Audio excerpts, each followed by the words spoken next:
राहुरीत अल्पवयीन मुलीचा पाठलाग होतो. संगमनेरमध्ये ॲसिड हल्ला होतो.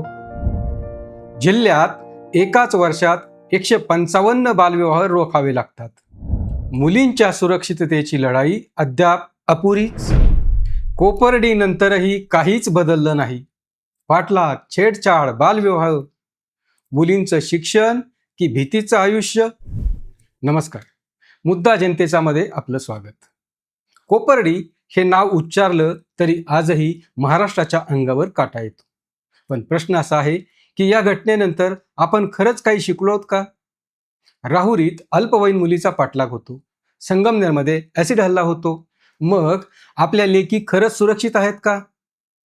आजचा विषय फक्त एका घटनेचा नाही, तर संपूर्ण समाजाच्या मानसिकतेचा आहे.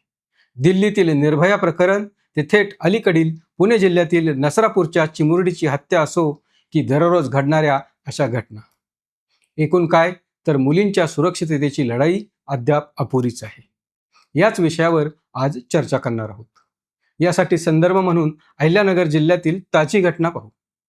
राहुरी तालुक्यातील एका गावात 10वीत शिकणाऱ्या अल्पवयीन विद्यार्थिनीचा पाठलाग करीत एक तरुण तिची छेड काढायचा. चिठ्ठीवर स्वतःचा मोबाईल नंबर देऊन यावर फोन कर अन्यथा परिणाम वाईट होतील अशी धमकी द्यायचा. मुलीनं हा प्रकार घरी सांगितला. त्यानंतर गावकऱ्यांनी संताप व्यक्त केला. गाव बंद ठेवलं.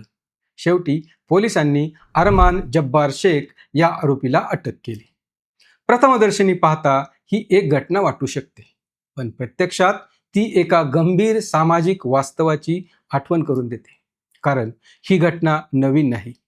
फक्त ठिकाण बदलते, आरोपी बदलतो, पीडिता बदलते, पण गुन्ह्याचं स्वरूप आणि समाजासमोरील प्रश्न तेच राहतात.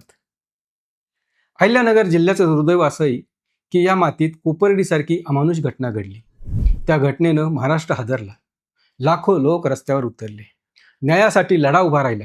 कठोर शिक्षेची मागणी झाली. त्या घटनेनंतर असं वाटलं होतं की समाज बदलेल, मुलींविषयीची मानसिकता बदलेल, कायद्याची भीती निर्माण होईल. पण आज वास्तव वेगळंच दिसतंय. आजही अल्पवयीन मुलींचा पाठलाग होतोय, छेडछाड होते, लैंगिक अत्याचार होत आहेत आणि यावर पालकांना वाटणारा उपाय म्हणून बालविवाहही होत आहेत. काही ठिकाणी तर नकार दिल्याचा राग मनात ठेवून ॲसिड हल्ल्यासारख्या भयानक घटना घडतात. मग प्रश्न पडतो, कोपर्डीकडून आपण नेमकं काय शिकलो? आज परिस्थिती अशी आहे की मुलगी घराबाहेर पडली की तिच्या सुरक्षितेची चिंता सुरू होते. शाळेत जाताना भीती, महाविद्यालयात भीती, शिकवणीला जाताना भीती, बस स्थानकावर भीती, सोशल मीडियावरही भीती. दुचाकीवरून पाठलाग करणं, मोबाईलवर त्रास देणं, सोशल मीडियावर बदनामी करणं, नकार दिल्यावर धमक्या देणं ही गुन्ह्यांची सुरुवात असते. आणि याकडे दुर्लक्ष केलं तर मग याचेच पुढं मोठ्या गुन्ह्यांमध्ये रूपांतर होतं. म्हणूनच प्रत्येक छेडछाडीची घटना ही केवळ मुलांचा खोडसाळपणा म्हणून पाहण्याची चूक समाजानं थांबवली पाहिजे. कारण प्रत्येक अत्याचाराची सुरुवात पाठलाग, विनयभंग, धमक्या, जबरदस्ती आणि मालकी हक्क गाजवण्याच्या मानसिकतेतून सुरू होते. वेळेत हस्तक्षेप झाला नाही तर त्याचे परिणाम अधिक भीषण होऊ शकतात. याच चित्राची दुसरी बाजू अधिक अस्वस्थ करणारी आहे. एका बाजूला मुलीवरील छेडछाड आणि अत्याचार वाढत आहेत, तर दुसऱ्या बाजूला बालविवाहांचं प्रमाणही चिंताजनक आहे. अहिल्यानगर जिल्ह्यात एका वर्षात प्रशासनानं 155 बालविवाह रोखल्याची नोंद आहे. ही संख्या फक्त रोखलेल्या प्रकरणांची आहे. प्रत्यक्षात अनेक विवाह गुप्तपणे होत असल्याची शक्यता नाकारता येत नाही. हे चित्र नेमकं काय सांगतं? एका बाजूला मुली सुरक्षित नाहीत, दुसऱ्या बाजूला पालकांच्या मनात भीती वाढत आहे. परिणामी अनेक कुटुंब मुलींचं शिक्षण थांबवून लग्न लावून दिलं की जबाबदारी संपली या चुकीच्या समजुतीकडे वळतात. अशा प्रकारे एका गुन्हेगाराच्या विकृत मानसिकतेची शिक्षा एका निरपराध मुलीच्या शिक्षणाला मिळते. तिची स्वप्न मरतात, तिचं करिअर संपतं, तिचं आयुष्य इतरांच्या निर्णयावर अवलंबून राहतं. ही शोकांतिका केवळ ग्रामीण भागापुरती मर्यादित नाही. शहरांमध्येही स्वरूप बदललं आहे. तिथं सोशल मीडिया, मोबाईल, सायबर गुन्हे, फोटो एडिट करून बदनामी, ब्लॅकमेलिंग अशा नव्या पद्धती वापरल्या जातात. गावात रस्त्यावर पाठलाग होतो, शहरात मोबाईलवर, पण पीडिता तीच मुलगी. संगमनेरमध्ये घडलेल्या ॲसिड हल्ला याच मानसिकतेचं दुसरं रूप आहे. प्रेमाला नकार दिला म्हणून एखाद्या मुलीचं आयुष्य उद्ध्वस्त करण्याचा प्रयत्न होतो. चेहरा विद्रूप करून तिचं संपूर्ण भविष्य संपवण्याची मानसिकता एका दिवसात तयार होत नाही. ती स्त्रीला स्वतंत्र व्यक्ती म्हणून न स्वीकारण्याच्या विकृत विचारातून जन्माला येते. त्यामुळं छेडछाड, पाठलाग, ॲसिड हल्ला, लैंगिक अत्याचार हे वेगवेगळे गुन्हे नसून स्त्रीविरोधी हिंसाचाराच्या एकाच साखळीतील टप्पे आहेत. मग प्रश्न निर्माण होतो की मुलांची मानसिकता एवढी का बदलत आहे? यामागं अनेक कारणं आहेत.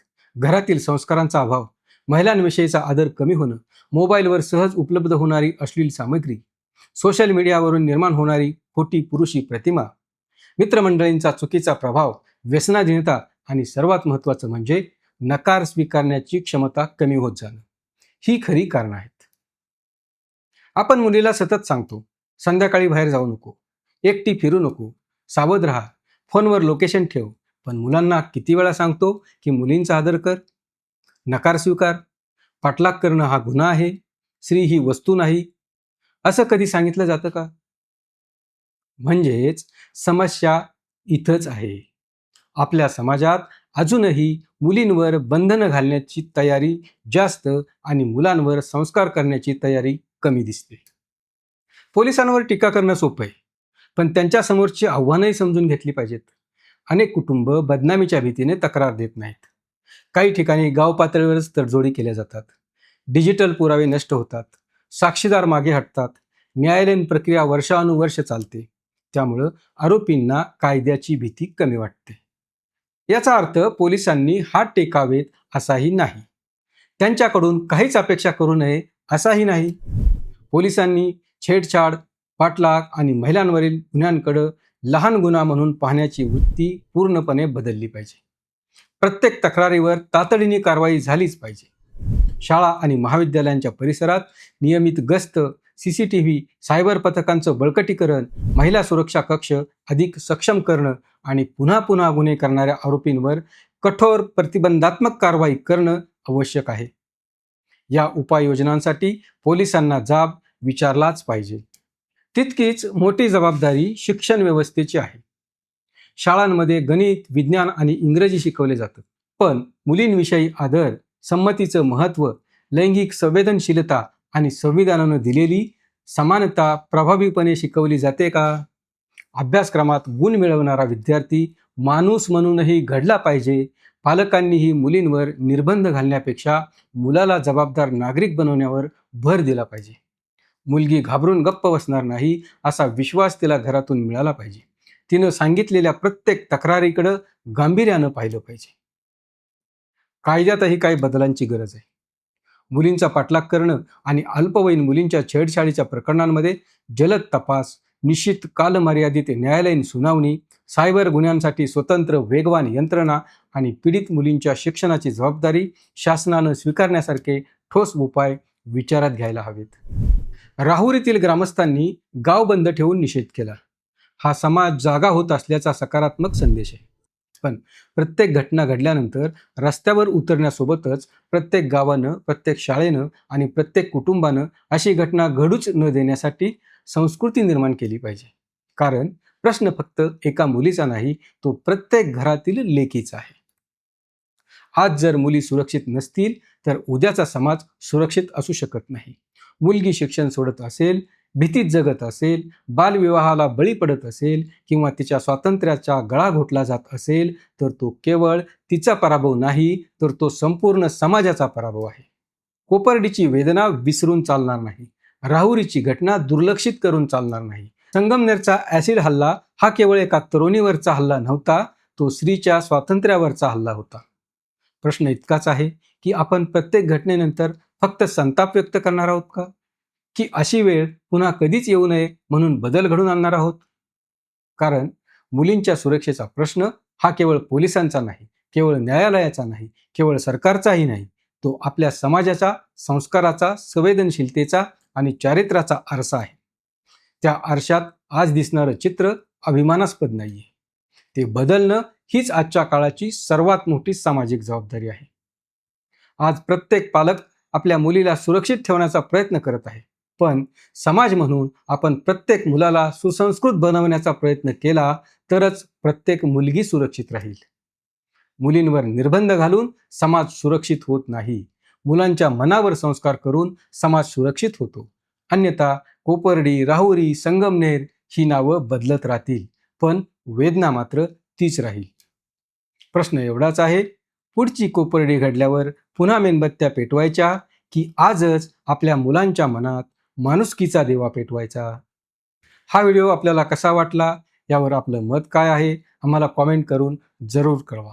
अशाच महत्त्वपूर्ण माहितीसाठी, आपल्याला भेडसावत असलेल्या मुद्द्यांवरील चर्चा ऐकण्यासाठी पाहत रहा मुद्दा जनतेचा, फक्त आय लव्ह नगरवर.